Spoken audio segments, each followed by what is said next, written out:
We're going to examine some of the 12 facts further. First, did Jesus actually die on a cross? You know, in the Quran, Islam claims Jesus did not die on the cross. Something else happened. Further, there are naturalistic scholars who claim Jesus did not die on the cross. He just fainted or swooned. Well, the problem with these theories is that the historical facts of Jesus' death will not allow such interpretations. Dr. Gary Habermas explains why. Listen. Now, the very first fact on this list is that Jesus died. Why do scholars today rarely question the death of Jesus? Why do the founders of the Jesus Seminar, for example, those who've written on the subject, why do John Dominic Crossan and Marcus Borg say that the fact that Jesus died is the surest fact we have in his career? Because the data are so strong. Now, what are some of those? First of all, death by crucifixion is essentially death by asphyxiation. When you hang on the cross and the weight of your body pulls down on the intercostal, pectoral, and deltoid muscles around your lungs, you reach a state where, when the weight's dragging down on them, you can inhale, but you are increasingly unable to exhale until you reach a place of almost paralysis, and you can't exhale at all. Actually, in the 1950s, an experiment was done in West Germany where male volunteers were asked to be tied to a 2x4. These males lost consciousness in a maximum of 12 minutes. Now, on the cross, you can push up. If only on the nails or whatever, you can push up. And when you push up, you relieve those muscles in your lungs. But when you pull down on them again, because you can't stay up there for long, you pull down. And when you're in the low position on the cross, you asphyxiate. The Roman historian did not have to have a degree in medicine. If the person's hanging low on the cross for any amount of time, let's say 30 minutes, he's dead. Second, we're told that they stabbed Jesus in the chest and blood and water came out. Someone says, well, that's in the Gospel of John, and we're not going to give that to you. Let me tell you something.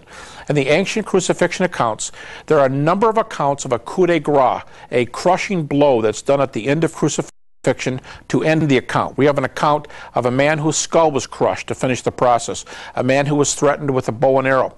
We have two other cases outside of Jesus in the Gospel of John where he was stabbed to make sure he was dead. And of course we have what is known as crucifragium in Latin, the breaking of the ankles so the person cannot push back up again. In all these cases, here's what the executioner is saying: you're not getting down alive.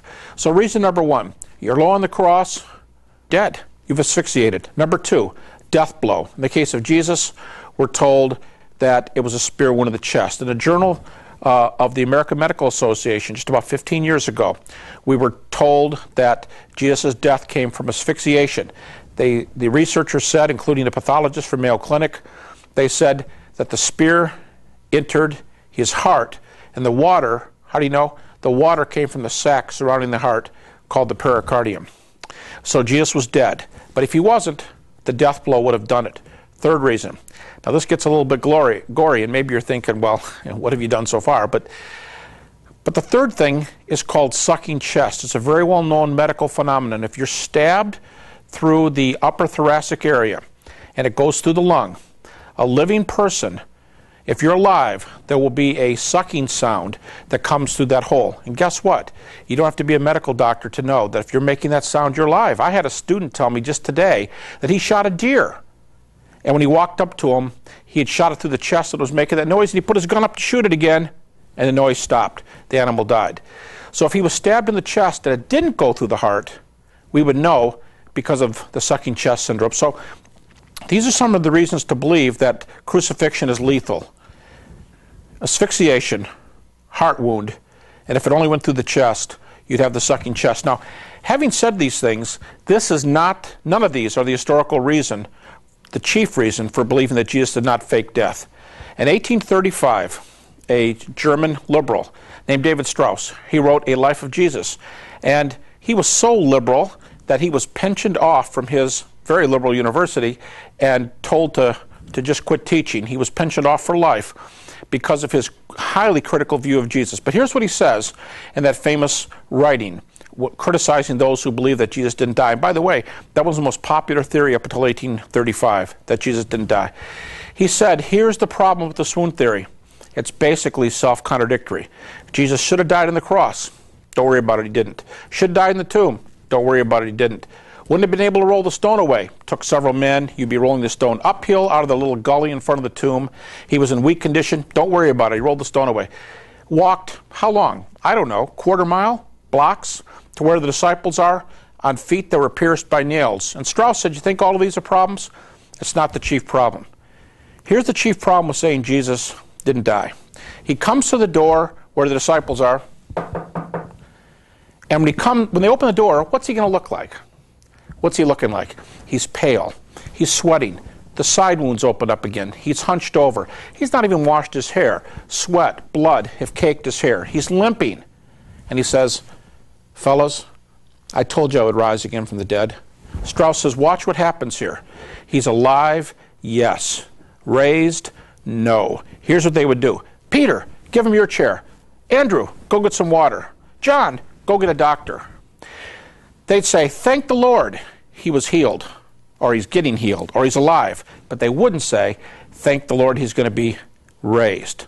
And so don't expect to see Philip over in the corner saying, as the New Testament says, oh boy, someday I'm going to have a resurrection body just like his. No, thanks.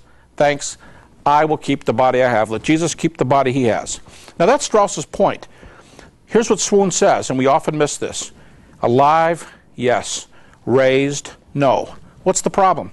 If the disciples don't at least believe he's raised, you have no cause for the New Testament church. No cause for early preaching.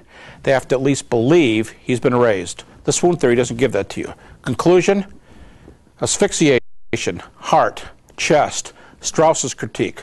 We've got many other problems. What do you do with Paul? What do you do with James? How are they convinced to join the crowd here? The conclusion, assuredly, is that Jesus died on the cross due to Roman crucifixion.